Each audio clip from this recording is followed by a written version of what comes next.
шоуто на Стани Простак. И това е нашият участник, Кирилов, господин Кирилов. Добре дошъл. Добре, съберам. Седнете, моля. Да, много удобно. Много ли искате да станете простак? Страшно много желая! Добре. Така. Първият въпрос към вас е... Да. Чук, който е зелен. Добре. Отговор А. Чук.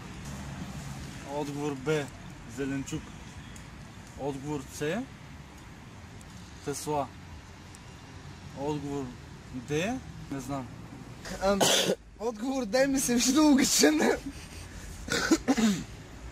Но чук, който е зелен.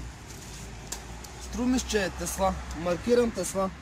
Тесла? Маркирам го твърдо Тесла. Сигурен ли сте? Убеден съм. Тесла. 100%. На 100%. Или да потърся помощ от публика.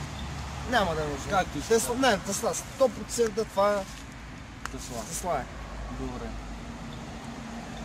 Пивате ли са? Да. Тесла. Тесла. Да. Ами, отговора беше зеленчук. Нищо. Имате още един Втори шанс. Втори шанс. Идеално. Да. Вторият шанс е нещо, което се бръсна само. Първият отговор е... Въпросът е нещо, което се бръсна само. Нещо, което се бръсна само. Отговор А. Бръснач. Обръснач. Отговор Б. Джилет. Отговор С. Самобръснач. Отговор Д. Бикче. Нещо, което се бръсне само. Да. Значи бикче, джилет. Също е логично. Бикче, джилет. Миче ще продължа този път. Ще имам ли трети шанс? Трети шанс. Не ви обещавам. Така ще се опитам Обаче да мога да продължа. има. Добре. Да. Мога да питате, имате жокери.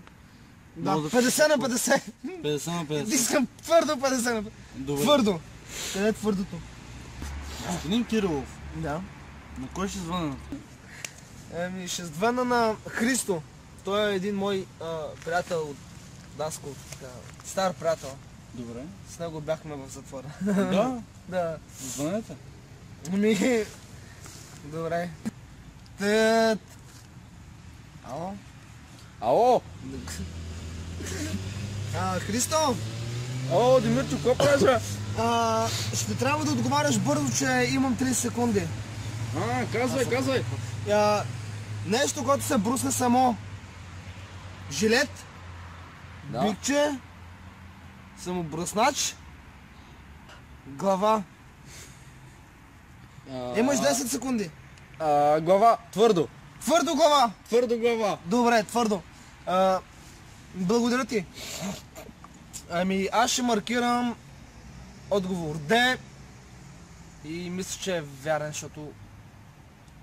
Верен мисля, че е, защото Христо никога не ме е такова.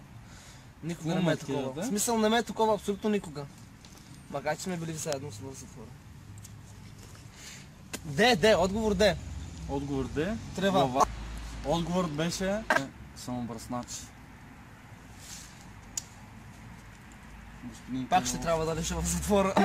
Господин Кирилов, вие тази вечер не спечелихте нищо от нашата програма. А поне станах ли идиот или простак? Не знам. И аз не знам. Твърдо не, нали? Мога да ви изпратим е така. Добре. Добре. Много яка публика имате, страхотна е.